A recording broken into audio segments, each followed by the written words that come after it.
conservative, constitutional. It's the Andrew Cooperrider Show, keeping you informed on what's going on right here in Kentucky.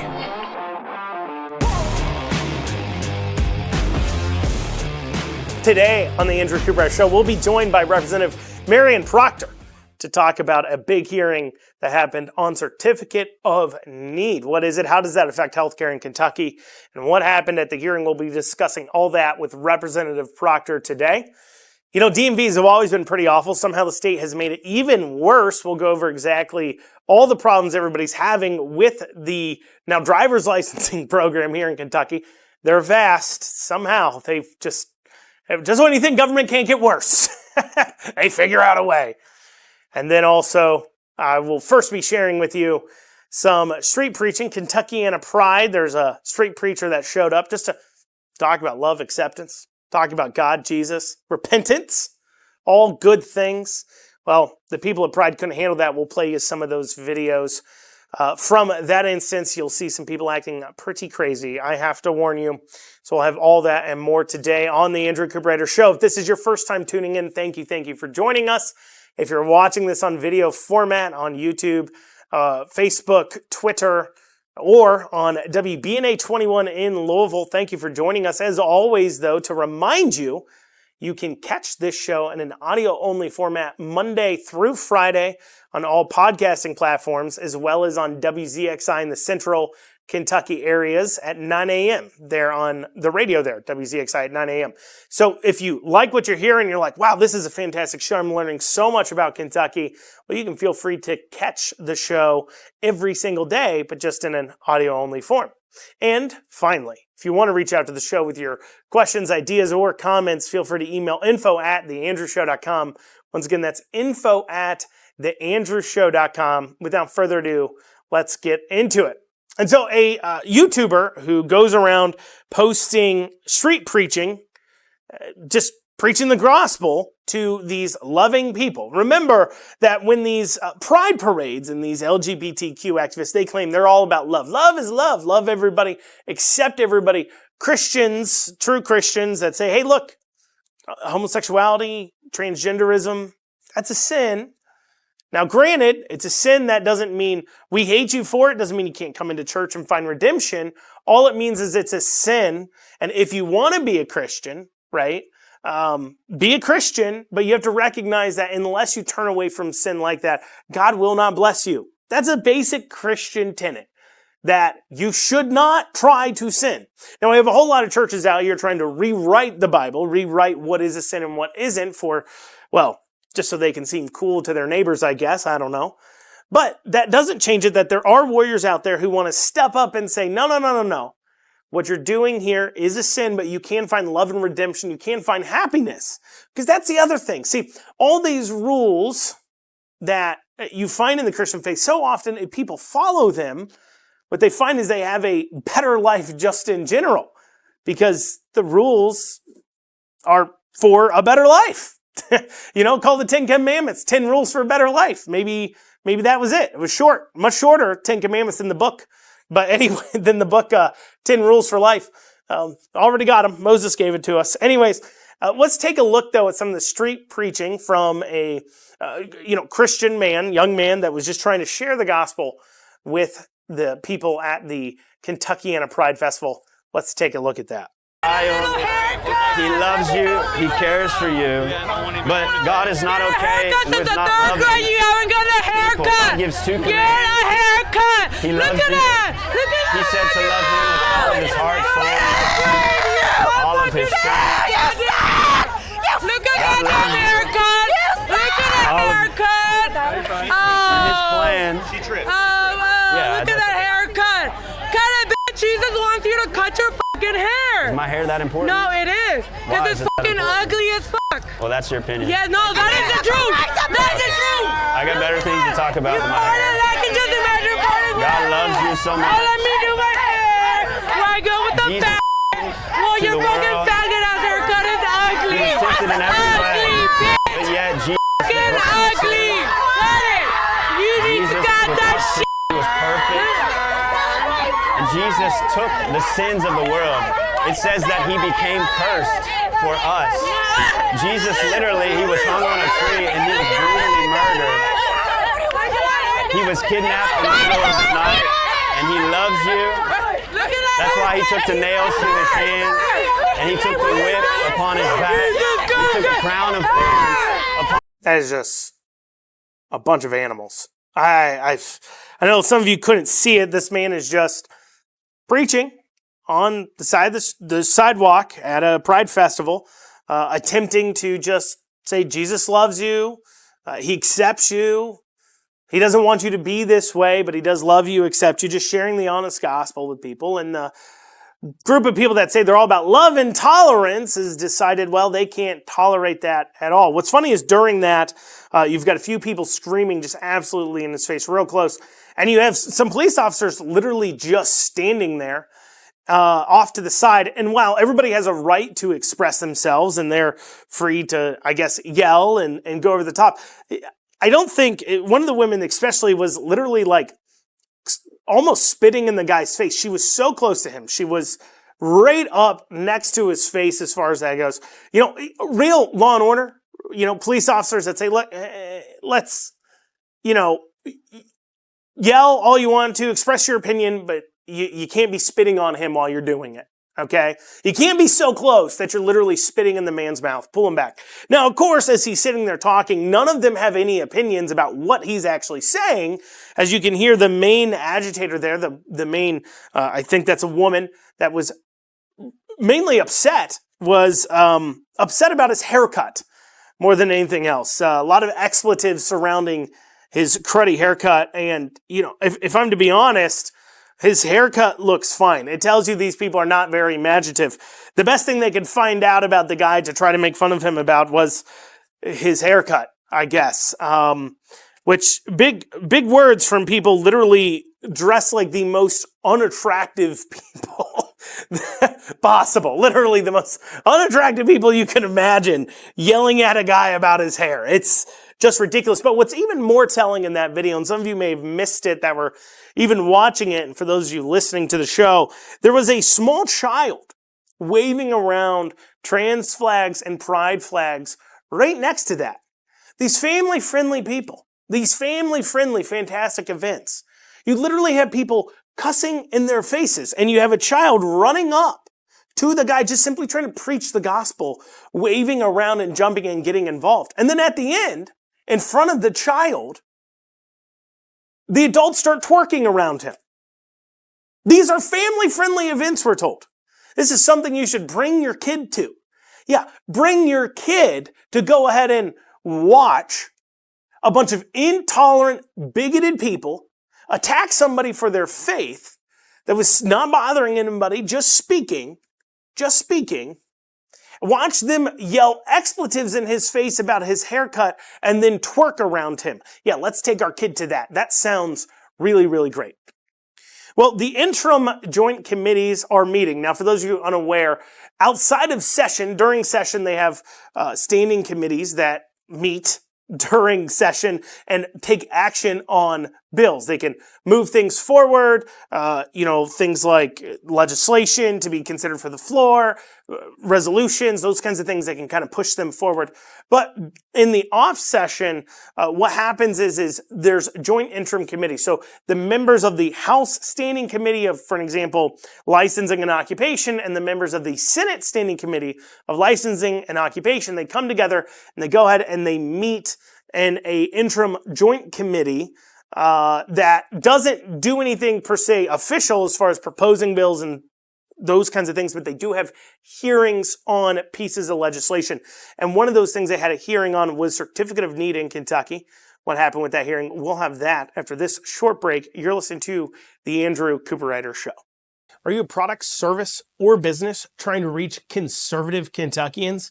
Well, The Andrew Cooperrider Show can be exactly what you're looking for. Unlike anything else out there, The Andrew Cooperrider Show reaches conservative Kentuckians statewide through radio, TV, podcasting, social media, as well as email.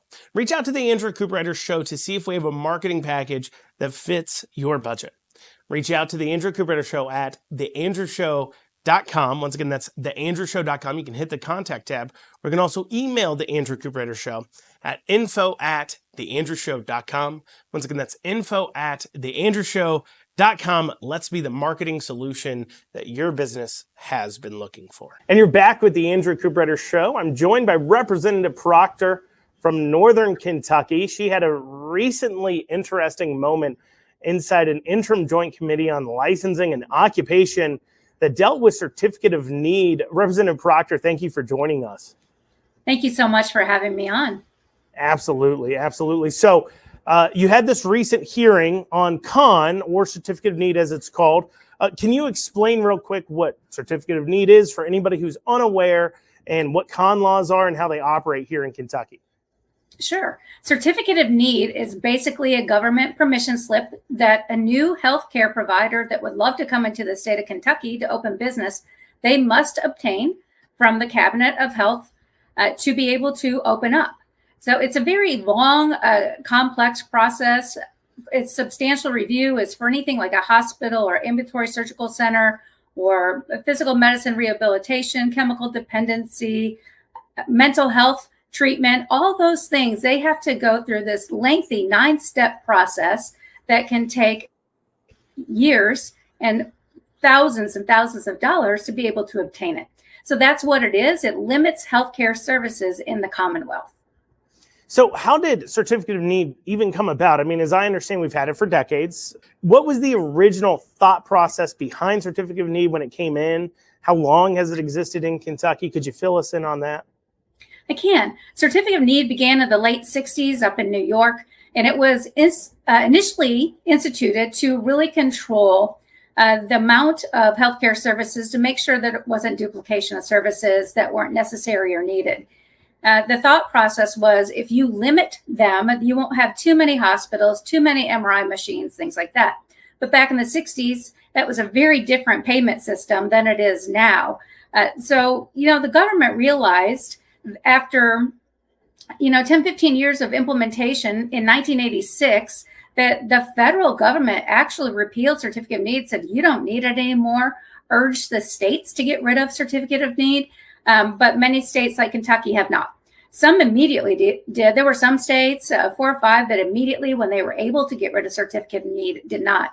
Kentucky, unfortunately, I believe we've had it since 1972. And we have hung on to, there's 32 different services and technologies that are limited by certificate of need that may not enter the state without the government mandated permission slip. And when they're getting that permission slip, is the government just having you sit through hearings? Is it highly politically charged? What is the, I guess you would say, okay, it sounds to some people, it may sound okay as you hear it. Those people obviously believe in government controlling and regulating a lot more. They may say, look, healthcare needs a lot of regulation.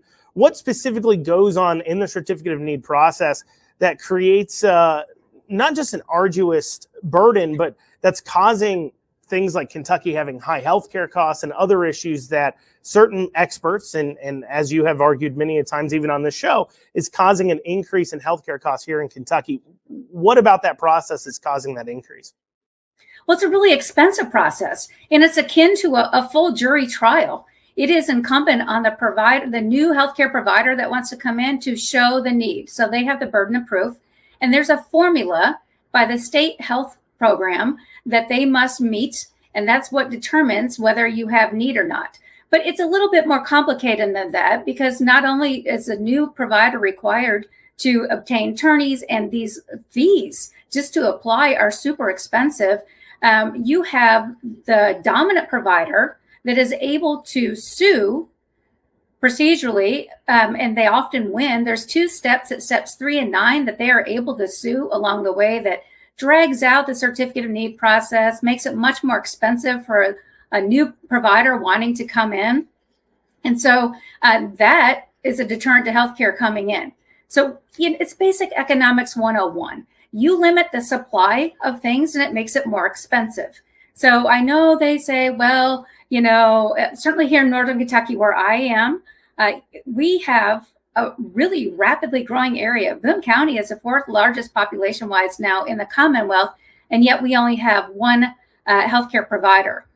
We've been told, well, you have choices. Well, my choices outside of Northern Kentucky are to go to Ohio. So, for example, it is double the cost to have a baby in Kentucky than it is Ohio. You limit services, you limit facilities, you're going to limit competition, and then you're able to charge higher prices for things. You've got to make it up. And going to Ohio isn't really an option for a lot of people because their insurance, I mean, that's out of, what is that? That's out of coverage area. That's out of network. Thank you. Yes, that's out of network doctors because that's a whole nother state. And so, crossing the river, you're now out of network. And so while it costs twice as much here in Kentucky, if you have a Kentucky-based insurance, it can be pretty hard to actually get coverage across the river there. So that certainly, practically, limits the amount of competition there. But you mentioned that the competitors are able to kind of come in at different steps of certificate of need and sue. So the person who wants to come in has to show, hey, look, we have a need that needs to be filled, we believe. And then current providers get to sue and say, no.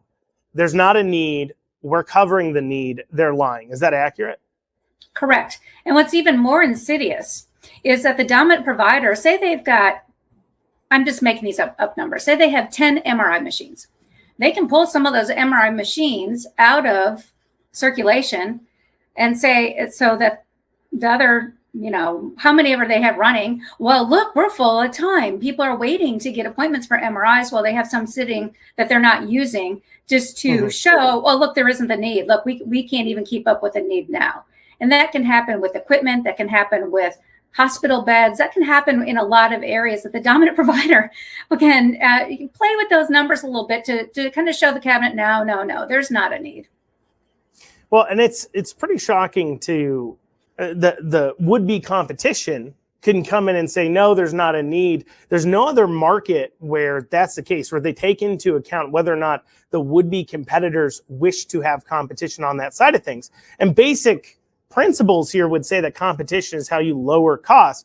As because Kentucky has such a pervasive certificate of need process, how has that affected our overall healthcare costs when compared to just states around us? Has it been higher? Are we actually lower than a lot of places? How's that? Look, I mean, you mentioned it costs twice as much to have a baby in Kentucky when compared to Ohio. Is it pretty much that way across the board when you compare us state to state? We see higher than average healthcare costs?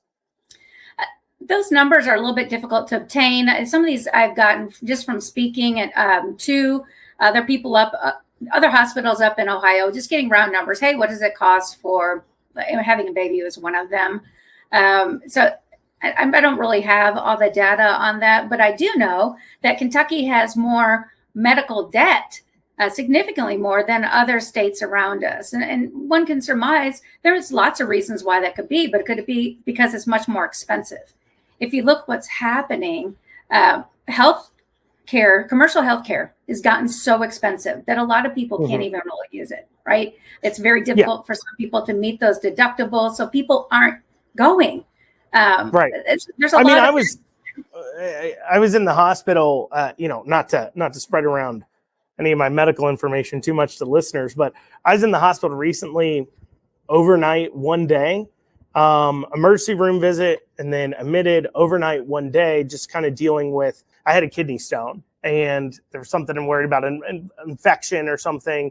And so I was basically just being watched for a day until I passed the kidney stone. And I have insurance, but I saw the bill before insurance and it was like $35,000. And I didn't even get surgery. I didn't get anything like that at all. All I literally got was some pain meds and an IV ran in me, a couple of lackluster meals. That's about all I got out of them. So it is pretty shocking to see some of these price tags. Now, you, as we've had you on the show before, so I'm speaking for you for a second. What got you involved here is that when you were first running for office, you were hitting a lot of doors, talking to a lot of people, and this issue of healthcare and being stuck with St. East there in Northern Kentucky kept coming up a lot while you were talking with constituents, and it was a big concern of them. And that kind of woke you up to start to take a look at why is it that St. East has, such a monopoly over, around 400,000 people's healthcare? Close to that. I mean, they own 17 counties in the Commonwealth. 17 counties. So 17 has a monopoly on 17 counties in Kentucky. But there's been other issues too with certificate of need. You know, not to go off too much on tangent, but something that happens and affects people that maybe could be listening in other areas than Northern Kentucky, such as Louisville or Lexington. There was a big problem, I believe 2 years ago or so, where they tried to move the ambulatory commission over to being underneath the Kentucky hospitals, the same group that oversees them, because the hospitals were running into problems where individuals who are on managed care that needed, transported back to things like their nursing homes or as such, but they need transported in an ambulance. Well, because of certificate of need, they can't there's only so many ambulance providers in the area. And so your EMTs, a lot of time, your county people, they have that certificate of need for the ambulance service in that area. And they prioritize, obviously, people like in a car accident dying on the roadside over transporting people from the ER back to their managed care. And the hospitals were like, look, we can't clear out these beds fast enough because you're not just giving people rides back.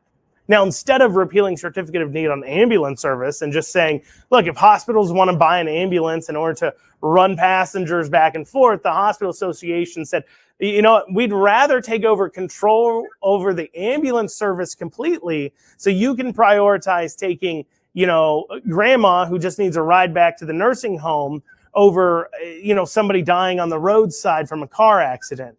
And that was quite a to-do. And so I know that has ramifications as well. So in this fight, though, you've had some hearings, you've had some committee fights.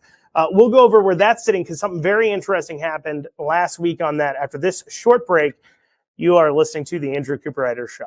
Lexington Overstock Warehouse is Central Kentucky's best source for stylish new home furnishings. Don't pay retail. With our low overhead operating structure and big name brands, we offer the absolute best values on new furniture for every room. Shop online anytime at LexingtonOverstockWarehouse.com or visit our weekends only showroom located at 156 West Tiverton Way. Right now, for listeners of this show, we're offering a special discount for our online customers. Use coupon code FREEDOM for an additional 10% off your online order today. Lexington Overstock Warehouse, low overhead equals really low prices. And you're back here with the Andrew Cooperrider Show. We're joined by Representative Proctor. We're talking about certificate of need. In the last segment, she went over exactly what certificate of need is and kind of how that's affected Kentucky.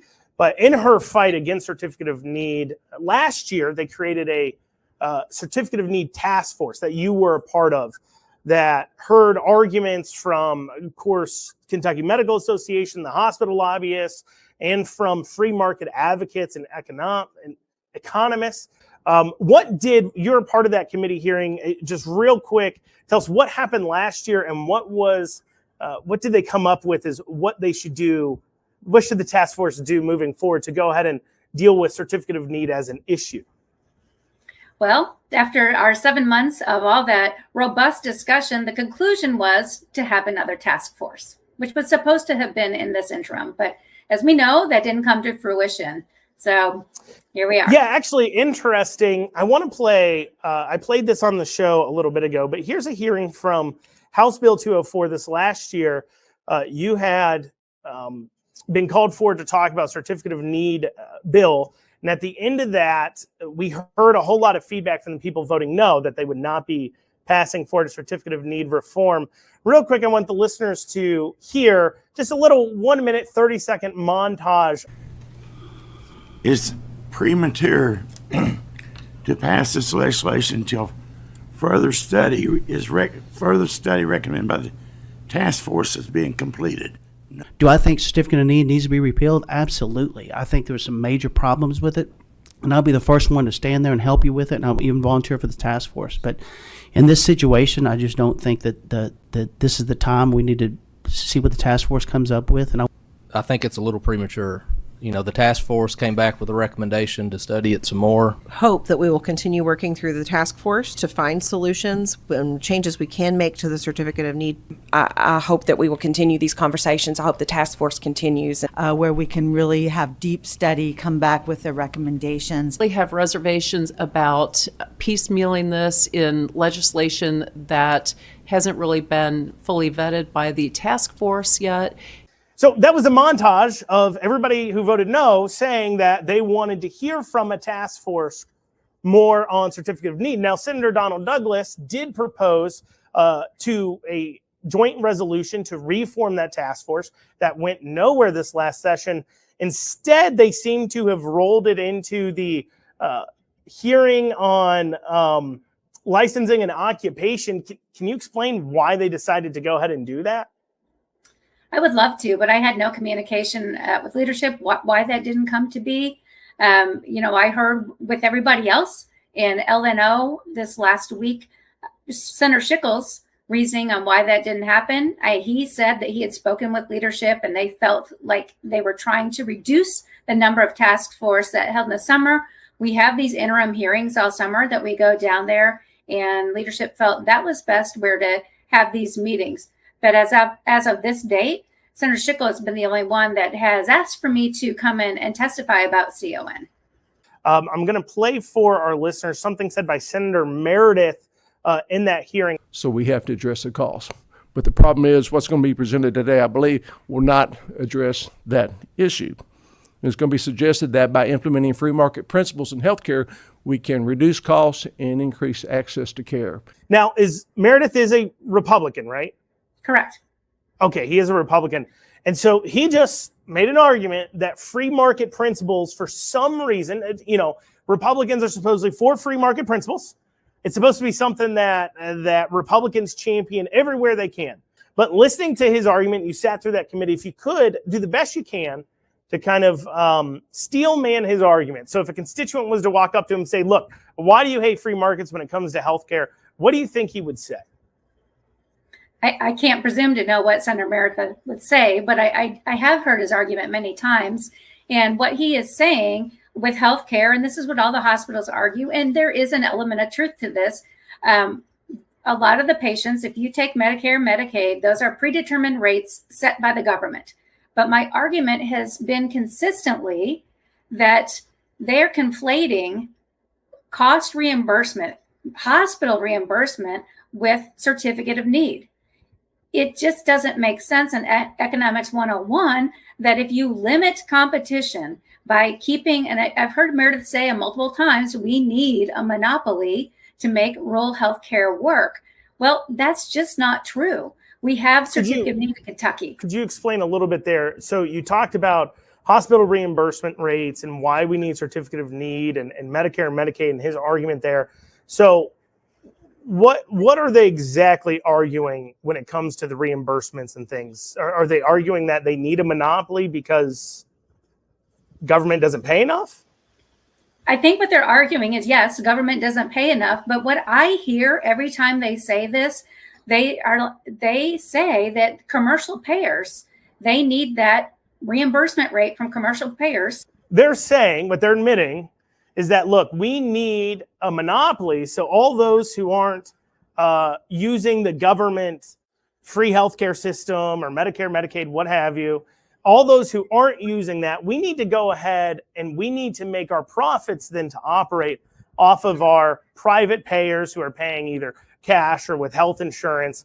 And so not only do you pay more in taxes, just period, but what they're saying is that we have to lock that private payer in, and we got to juice the books. We got to really crank up how much they're paying, and we can't give them a choice to go anywhere else because we have to make up for Medicare, Medicaid. Would you say that's accurate? That's their argument, basically? That has been the argument. I mean, people are going into debt that don't have health insurance, that don't qualify for Medicare, Medicaid, that have these massively high hospital bills, and they're in all kinds of medical debt. And the reason why it can't go lower is because of literally you have another group of people who I guess you argue would be worse off than them that are relying on that golden goose to pay for their healthcare way.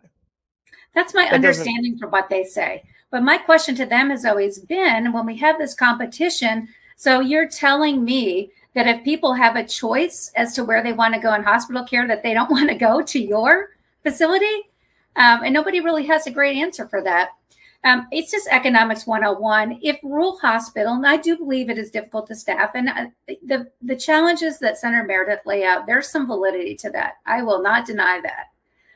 But who then would want to rush into rural and spend the capital and the amount of money to set up competition. It's just not a valid argument. You're not going to go where there's not demand. You're not going to go buy out something that's failing. So that to me never makes sense, but it's an argument I hear over and over, and I can't really get good clarification to those questions that I ask. So the argument is that we need to lock these people in to pay this, but you're saying that, okay, but if there's no profit to be made in these areas, then why would somebody want to come into the area in the first place? Correct. So I don't think it's a valid fear. If there's, I understand rural, they don't want to let people in. Okay. But there's many places up here, and it's not just the hospitals. I had many developers call me this session wanting to know, hey, what's going to happen with the certificate of need? Because not only do we want to come put in some medical facilities, but we want to do a whole development of restaurants and hotels and other things that bring jobs, bring tax revenue, bring more into your state. And my state says no.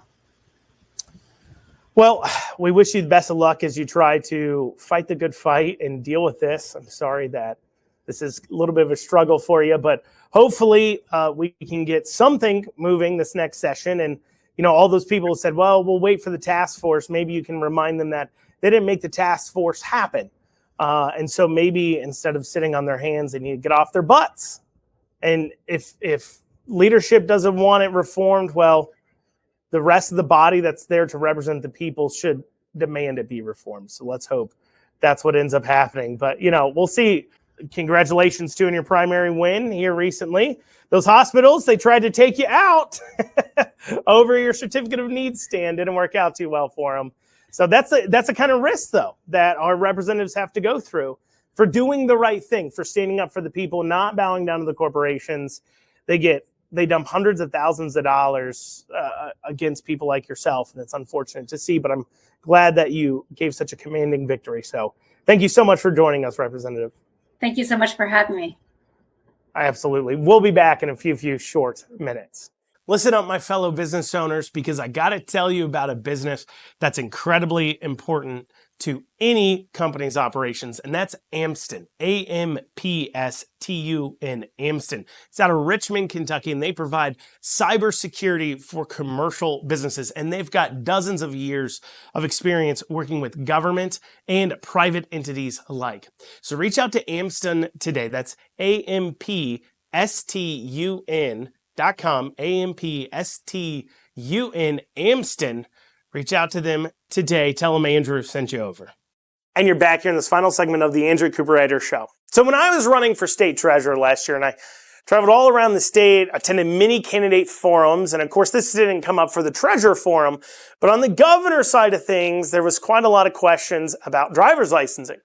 You see, back in the day, back when I got my license, a very long time ago, clearly, very old man, back in the day, when I got my driver's license, I went to my county clerks where I do my registration now, and I went to driver's licensing and I took my road test there.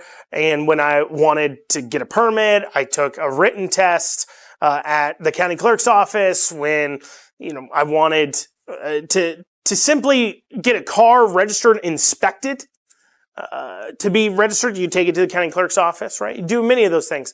Well, now that's not what happens. When it comes to driver's licensing, that's now handled by the state.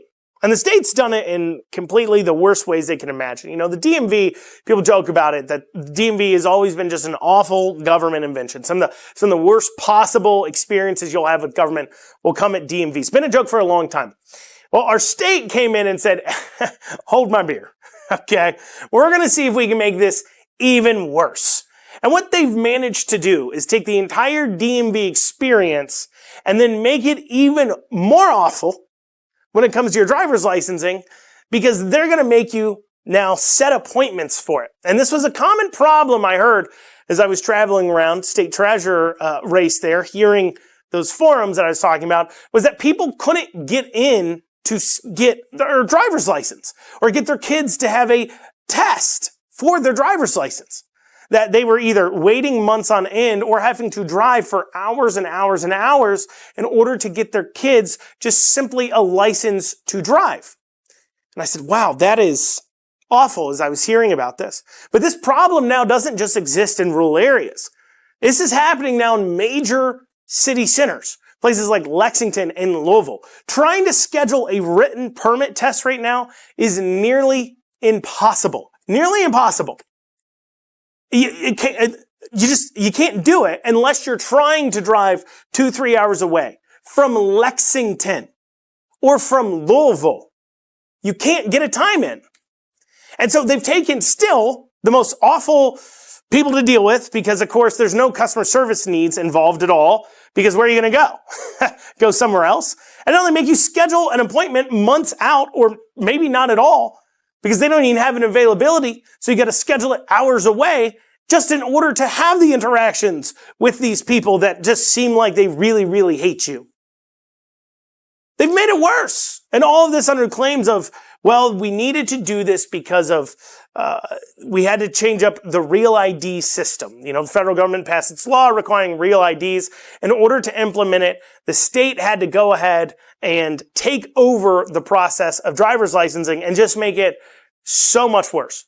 Now, there's a proper way to do this. And this is a big problem I see with the state. And by a proper way to do this, I mean there was a better way. There's no proper way to do this. And we know why they're doing it. Okay? The federal government, this real ID stuff, positioning it over to the state to be in charge of driver's licensing has nothing to do with safety or security as they claim it does. It has nothing to do with verifying identities. It has to do with control. And we know this because literally as we speak, our southern border is wide open and there's literally millions of undocumented immigrants here in the United States, thousands of them in Kentucky, literally thousands of them in Kentucky. There was a hearing where they went over trying to understand how many illegal immigrants do we have in Kentucky? How do we track that? I'll be going over that hearing and exactly what happened in it probably tomorrow.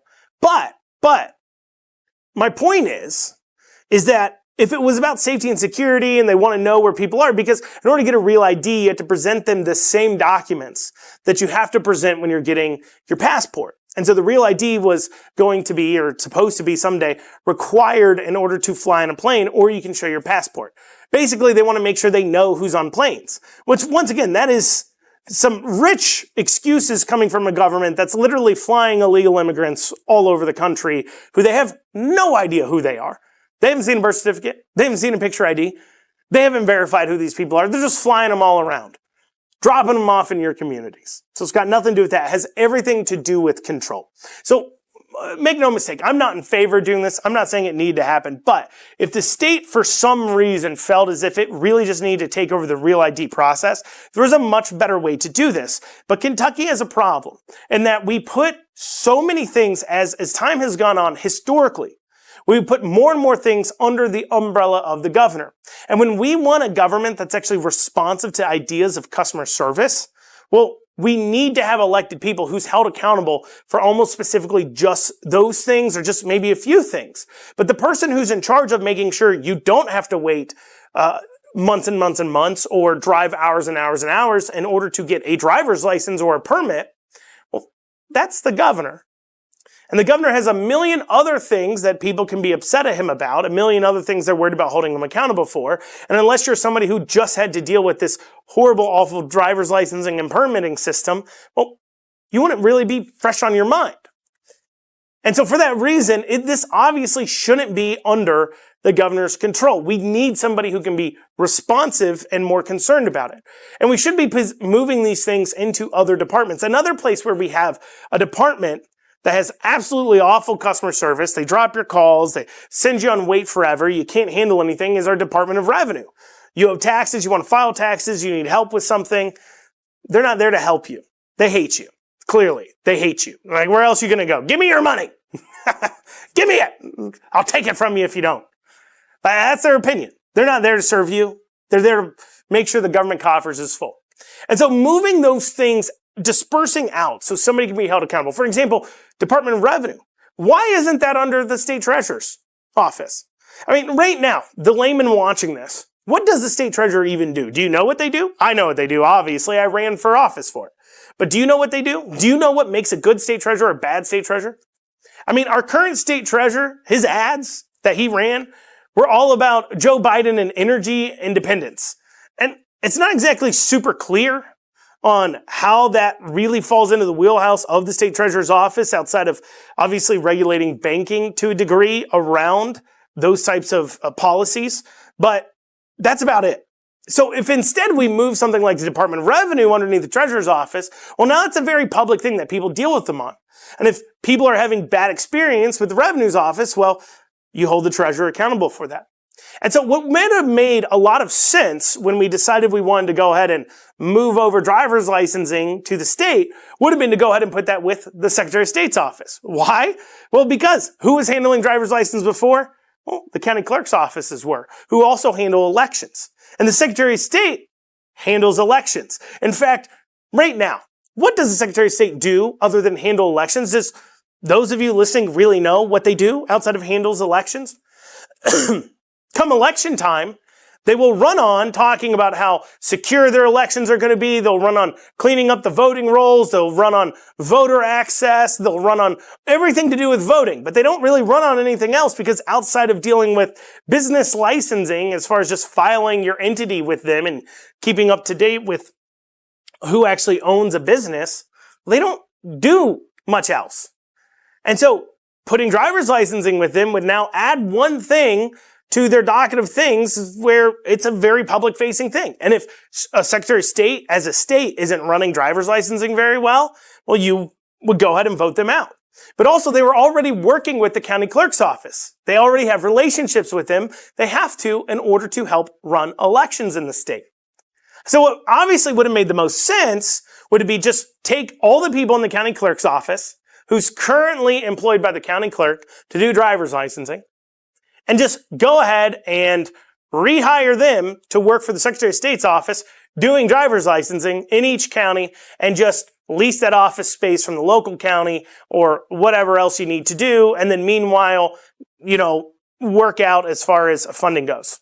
But instead what they decided to do was go ahead and give it to the Kentucky Department of Transportation because they do such a good job keeping those potholes filled that let's give them something else to do. And let's give another litany of things that the governor does that nobody will hold him accountable for. And while we're at it, why don't we add on a bunch more buildings and a bunch new employees and make it even more expensive than it would have been before. But of course, that's what our government does. That's why I'm a believer in getting government as much out of our life as possible and to get them to stop doing as many things as we can. Because even when it comes to something as awful as dealing with the DMV, somehow the government can find a way to make it even worse. Well, y'all, that's what we got time for today on the Andrew Cooperrider Show. I thank y'all so much for joining me. We'll see you back here tomorrow. Hope you have a great rest of your day.